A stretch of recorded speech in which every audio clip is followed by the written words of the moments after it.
what product, what supplement can I take with EGCG in it to be able to lose body weight?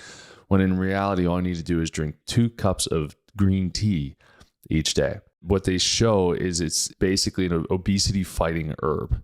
Okay. And docs are still trying to figure out how exactly it works, which I really love.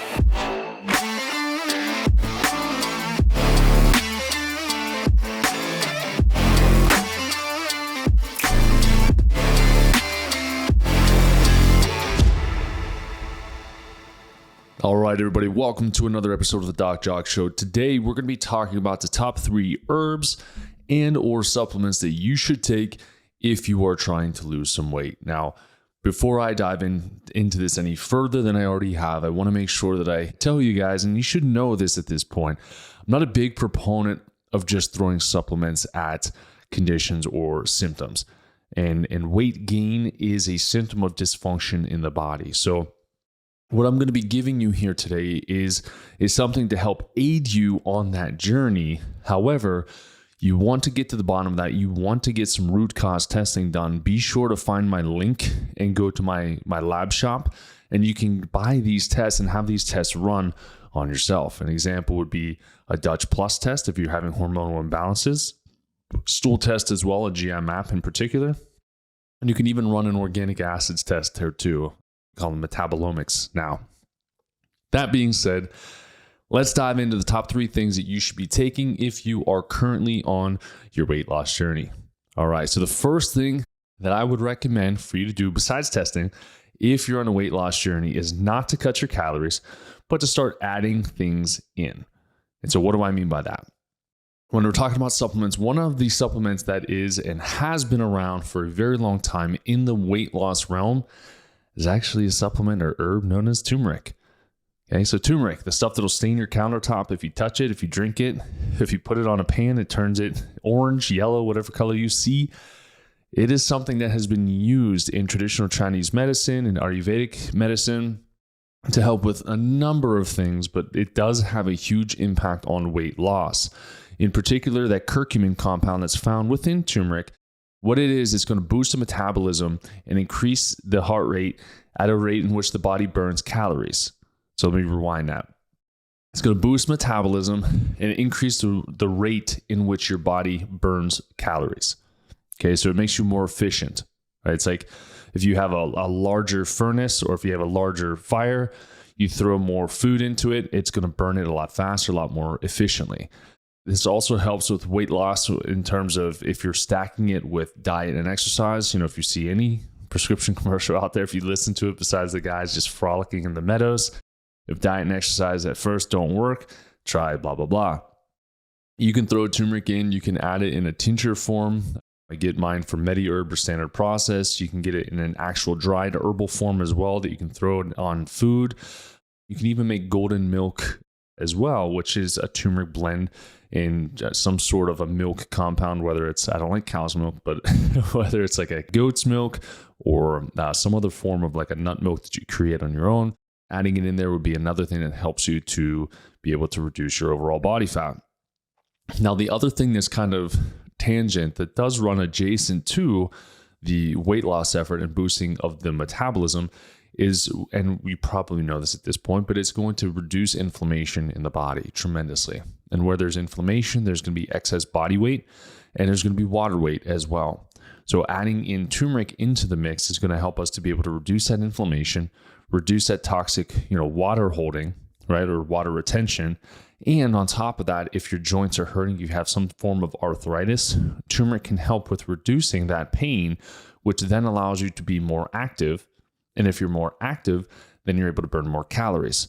So there's a kind of a twofold effect on that. So if you're taking it, it will boost your metabolism, but it will also reduce inflammation, which will reduce body weight, which will allow you to get out and exercise more. The other thing that it does that's probably not as commonly talked about is it helps with balancing your blood sugar. Okay, so anytime we have blood sugar issues, what we do is we have a problem with our pancreas producing insulin to handle our blood glucose, so the amount of sugar that we're taking in from our diet. And for those of you who don't know, sugar is going to come from any form of a carbohydrate, okay? Whether that's a starchy vegetable or a pie, If there's a carbohydrate content in it, whenever that carb breaks down, the smaller portion of that is going to be a glucose or a sugar molecule. Okay. Now, what turmeric can do is help to balance those blood sugar levels, and it helps to prevent insulin spikes, and it controls the overall production. Okay. So when you take in sugar, your pancreas produces insulin to handle the load. Okay. If we continue to eat processed food, junk, carbs, etc., over time, what happens is our bodies become resistant to insulin, which means, say, and I'm going to make this number up, but say you had 1 molecule of glucose and in your body would produce 1 molecule of insulin. So it's a 1-to-1 ratio, right? Then over time, you keep taking in that glucose, then it goes from 1 glucose molecule to now requiring 2 insulin molecules to handle it, or units to handle that blood sugar. And then you take in another one, and then it's 3, and then another, then it's 4, then another, then it's 5, and it keeps going higher and higher and higher. And this is where we develop insulin resistance, right? So the disease is going to be started from inflammation, right? And then we're going to have that catabolic physiology. Then we're going to develop insulin resistance.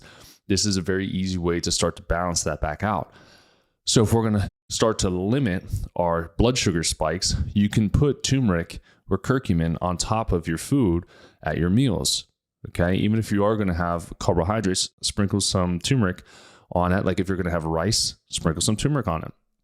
It'll give your rice a nice playful orangish yellowish color, but it will also help to balance the blood sugar so you don't just spike and crash afterwards.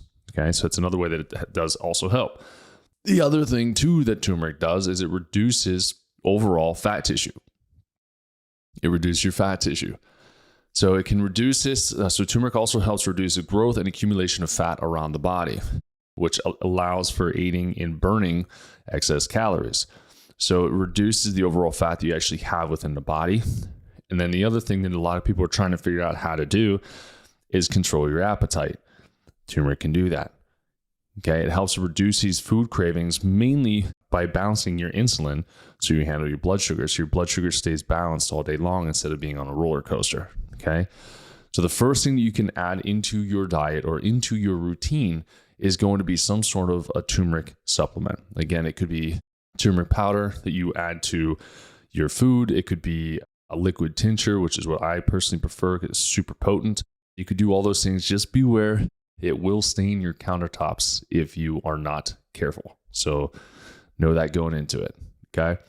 Next thing, I love this one as well because this is another thing you can add in. Plus, it is absolutely delicious. So there has been, I'd probably say in the last 10 years or so, this big craze to try to get EGCG into your diet to be able to lose weight. And it's like, what product, what supplement can I take with EGCG in it to be able to lose body weight? When in reality, all I need to do is drink 2 cups of green tea each day.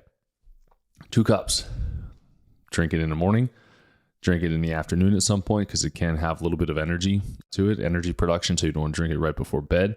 By doing that, the green tea is going to help you to start to burn body fat that you have on the body. And this stuff goes back thousands and thousands of years back in China in the Han dynasty. But it's been used for a long time just for overall health, well-being, detoxification. But what they show is it's basically an obesity-fighting herb, okay? And docs are still trying to figure out how exactly it works, which I really love because I feel like it's a food and it's natural, and doctors freak out because they can't understand the components. They just try to isolate it, just like they do with the human body. So what I would suggest to do, instead of taking fractionated portions of green tea, just get some organic green tea. You can brew a batch, just a big batch of it, and have it and sip it throughout the day cold, or you can make nice warm cups of green tea. It's up to you. Plus, it brings peace of mind. It warms you up. It's a warming herb. It's really good overall for the body. Now, what it's going to help to do is going to help to lower the amount of food that you consume as well, and it has a little bit of appetite suppression while it burns body fat. Okay, so it's another one that's going to suppress appetite while allowing your body to burn the fat that it has on the body. Okay, so super good. Again, you can have it in a tea form, which is how I would recommend it, versus capsules or pills, because you never know what else they're putting in it. Get straight green tea, organic green tea, brew it, and have 2 cups of that a day, and you should notice a massive improvement in appetite, cravings, and weight loss. the best for last piece. Now, this one is going to be one that's a newer division, which just, again, it's the medical doctors trying to break down the body into smaller parts, which is just comical to me. But what they're trying to do now is figure out what probiotic strains you can take to help aid in weight loss. So instead of realizing like, hey, we just have to have a nice, good, healthy microbial balance, a nice, good, healthy gut, they're like, well, what if I give this piece? Or what if I give that piece? It's like, guys, everything works together in the body for the greater good. Everything does. So to specifically isolate certain strains of probiotics, it's kind of like asinine in a way, but I'm going to go over that with you. So just as a quick whatever, take care of your gut and you'll lose weight. It's quite honestly that simple. And when we do these programs with our patients, like, they're like, oh, I want to lose weight. I'm like, okay, cool. But you got 2 infections, however many infections within the gut. We eliminate that. And all of a sudden there's weight loss. And like, how did that happen? We didn't do anything for weight loss yet. I'm like, we brought the body back to a healthy balance, right? So these probiotics, there are specific probiotic strains that they'll recommend. I'm going to read them from my list here, but there are probiotic strains that they recommend in order for you to help your body lose weight.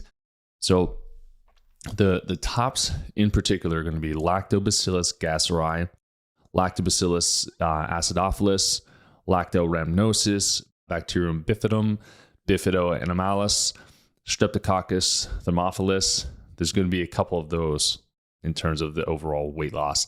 The gasseri is one of those ones that is most commonly studied. So there's 2 strains. There's the BNR17 and SBT2055.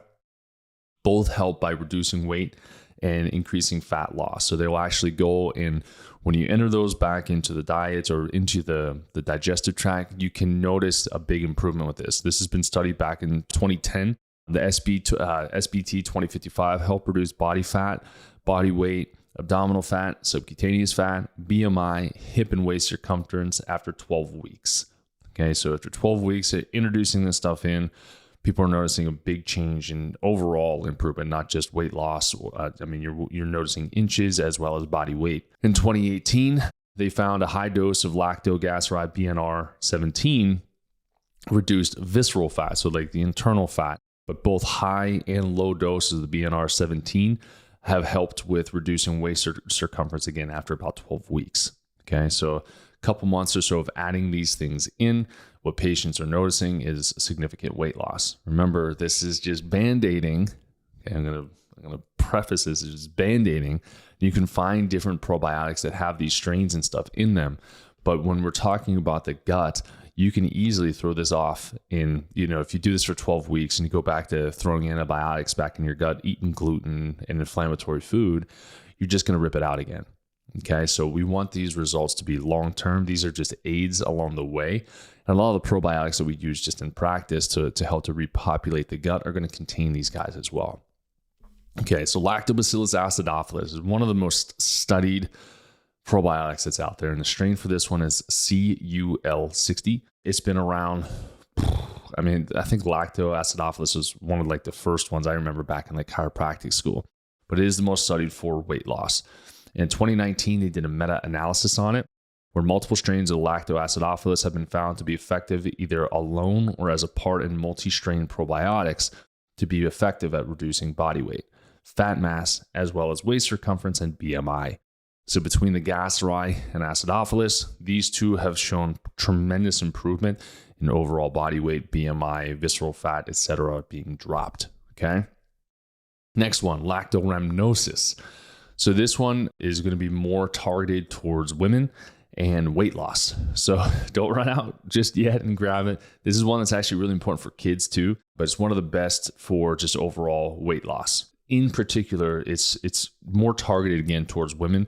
Haven't found this in research for men per se, but it's also nice to see that they're doing research with women on this and not guinea pig studies, but actually like, hey, can this help them? 2014 study that they did with CGMCC1, big number afterwards, on weight loss, found that women, not men, experienced weight loss with lactorhamnosus combined with a low-calorie diet. So the only thing with that type of research, again, I'm pulling research out here. The only thing with that is I'm not a huge proponent of calorie restrictions. I'm a huge proponent of monitoring what you're actually taking in. Is this going to be a good thing for you or a bad thing for you? So if we're cutting calories and adding in probiotics, I'd say let's not cut the calories. Let's just add in a probiotic and make sure the gut is able to handle that. Next one, Bifidobacterium bifidum. The strain is CUL20. And what we're looking at here is a combined species. And what it does is basically helps reduce weight, waist circumference, and body mass. So another one. They're all pretty much the same here, kind of doing the same thing. Reducing visceral body fat between the Bifido-animalis and Streptococcus thermophilus. It's another one that found that in 4 weeks, with a high-fat, high-calorie diet, 4 weeks, it showed that it reduced body weight by decreasing inflammation, slowing down the accumulation of fat tissue. So if you think about this one's a little bit more unique, but what it does is it helps with reducing body weight by reducing inflammation and slowing down the accumulation of fat tissue. So there's a lot of things you can take. I know I was like, hey, this is your top 3. Really, we're talking about, turmeric, we're talking about green tea, and we're talking about some form of a probiotic. Now, I'm a huge proponent, again, of getting to the root cause of why your GI may have been off, why your body might be inflamed, why your insulin may be completely dysregulated. But in the meantime, I would much rather you do something like this than jump to like an Ozempic or some other form of drug to force your body to lose weight. These all have positive impacts on the body. These leave you better than when you started them versus medications, which leave you in disarray. And then you have to pick up the pieces afterwards, or you'll have these Ozempics that are out there, the semaglutide, where you'll lose all this weight. And then as soon as you come off of that medication, which is expensive, as soon as you come off, you gain it all back and then some. So try these things first before you go medical, or even before you get tested. If you want to try these things, go for it. But add in some turmeric into your diet, add in some green tea, super delicious, and add in a strong probiotic, and that should do the trick for you. So tune in next time as we continue on this weight loss journey together. We'll see you next time.